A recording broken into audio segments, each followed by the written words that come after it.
سن 2016 کی بات ہے اور دسمبر کا مہینہ تھا کہ ہم پر، مجھ پر اور میرے بہن بھائیوں پر ایک طریقے سے قیامت صغریٰ ٹوٹ پڑی کہ والدہ ہماری ہمیں جدائی کا غم دے گئی، فوت ہو گئی، اس دار فانی سے کوچ کر گئی۔ آج اس بات کو تقریباً 6 سال ہو چکے ہیں۔ اللہ تبارک و تعالیٰ ان کو کروٹ کروٹ سکون عطا فرمائے۔ لیکن جس وقت والدہ کا انتقال ہوا، مجھے یہ نہیں پتا کہ ہمارے گھر خاندان میں یا بہن بھائیوں میں کسی کے ذہن میں یہ بات آئی یا نہیں آئی، لیکن میرے ذہن میں یہ بات آئی اور باقاعدہ میں نے اس موضوع پر اپنے والد صاحب سے کھل کر بات بھی کی کہ بھائی، جوانی کے اندر انسان کو کسی ساتھی کی اتنی ضرورت نہیں ہوتی جتنی ضرورت انسان کو اس عمر میں ہوتی ہے۔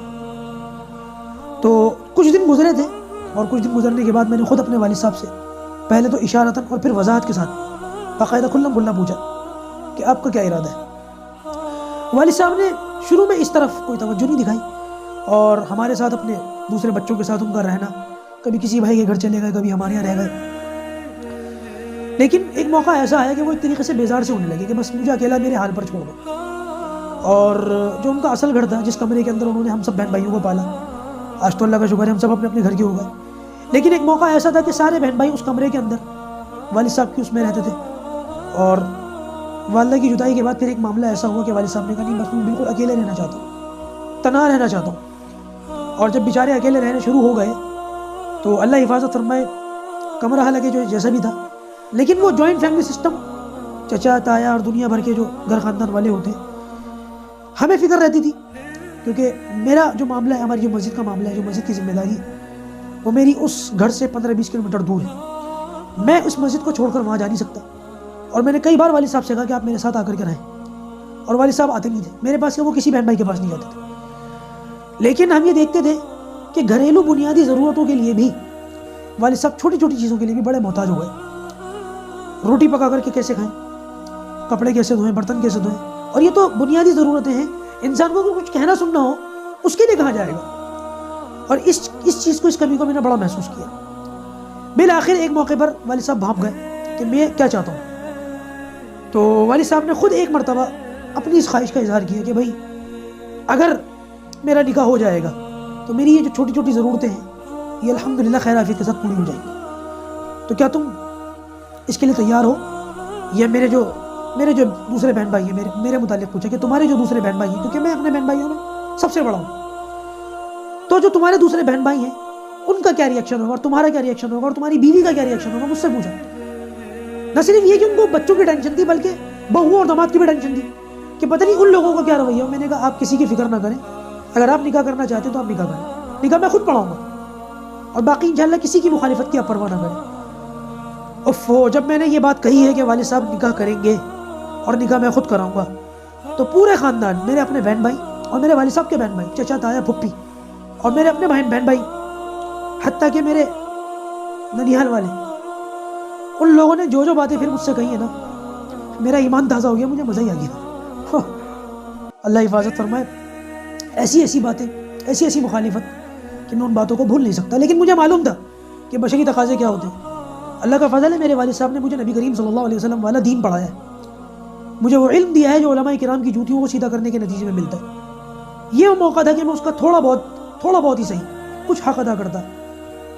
بالآخر وہ موقع آیا کہ جو ہے وہ خاتون اس قسم کی مل گئی، اور میں نے والد صاحب کا نکاح خود پڑھایا، خود اپنے ہاتھوں سے نکاح پڑھایا الحمدللہ۔ اپنے والد صاحب کا نکاح، اس کا خطبہ میں نے خود پڑھا۔ اور پھر دنیا کا سب سے مشکل کام، کسی اور خاتون کو والدہ کہنا، کسی اور عورت کو ماں کہنا، یہ دنیا کا سب سے مشکل کام ہے۔ اور میری اس بے چینی کو میرے سسر نے بھاپا، اور جو میرے فادر ان لا ہیں، ایک مرتبہ بالکل بیٹے کی طرح پیار کرتے ہیں، بڑی محبت کرتے ہیں، اپنی اولاد سے بھی شاید زیادہ پیار کرتے ہیں۔ تو ایک موقع پر انہوں نے مجھ سے پوچھا، میں تمہارے والد اور تمہاری نئی والدہ کیسی ہیں، پیار محبت میں، مذاق میں؟ میں نے کہا جی اللہ کا شکر ہے ٹھیک ہے۔ تو وہ میری بے چینی کو بھاپ گئے، کہنے لگے کہ تم اپنی والدہ کو ماں کہتے ہو، کیا تم نے ان کو امی کہنا شروع کر دیا؟ تو میں نے کہا جی میں کوشش کر رہا ہوں لیکن مجھ سے ہوتا نہیں، اور واقعی مجھ سے نہیں ہوا۔ تو انہوں نے مجھ سے کہا کہ نہیں بیٹا، اب وہ تمہاری والدہ ہے، تمہیں ان کو ماں کہنا پڑے گا۔ ان کی یہ بات دل کو لگی، اور پھر میں نے دل پر پتھر رکھ کر ان کو بھی ماں کہنا شروع کیا، اور الحمدللہ اب تو ہم زبان سے ان کو امی کہتے ہیں، لیکن انہوں نے بھی پھر والدہ بن کے دکھایا اور ایک بیٹی کی طرح محبت کر کے دکھائی، اور اللہ کا فضل ہے جتنے لوگ مخالف تھے آہستہ آہستہ وہ سارے بھول گئے، کیونکہ ہم نے دیکھا تھا نا کہ والد صاحب بیچارے اپنا ایک روٹی بنا کر کھانے کے لیے بھی، یعنی کہ اب یوں سمجھے کہ میرے والد صاحب کا نکاح ابھی 6 مہینے پہلے ہوا، 2016 میں والدہ کا انتقال ہوا، ان 4-5 سالوں میں 5.5 سالوں میں والد صاحب کی جو گد بنی ہے نا وہ ہم نے اپنی آنکھوں سے دیکھی۔ بیچارے شرما حضوری میں یہ کسی وجہ سے ہمارے ساتھ نہیں آ کر کے رہے، یا بہوؤں کی شرم تھی، کیا تھی ہمیں نہیں پتا، یا تنہائی یا خلوت پسند تھے، کیا تھے وہ اللہ ہی بہتر جانے، اللہ جانے یا وہ جانے، لیکن اکیلے رہنے کی وجہ سے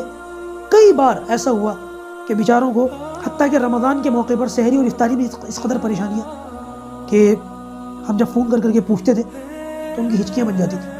اللہ کا بڑا فضل ہے کہ اللہ تبارک و تعالیٰ نے دین اسلام کو اتنا آسان رکھا ہے۔ کبھی بھی عمر کے اس مرحلے میں آ کر کے اگر آپ کے والدین کو آپ کی ضرورت پڑے تو آپ ان کا بھرپور ساتھ دیں، اللہ نہ کرے دیواریں چین بن کر ان کے سامنے کھڑے نہ ہوں۔ پروردگار یہ باتیں سمجھنے کی ہمیں توفیق عطا فرمائے۔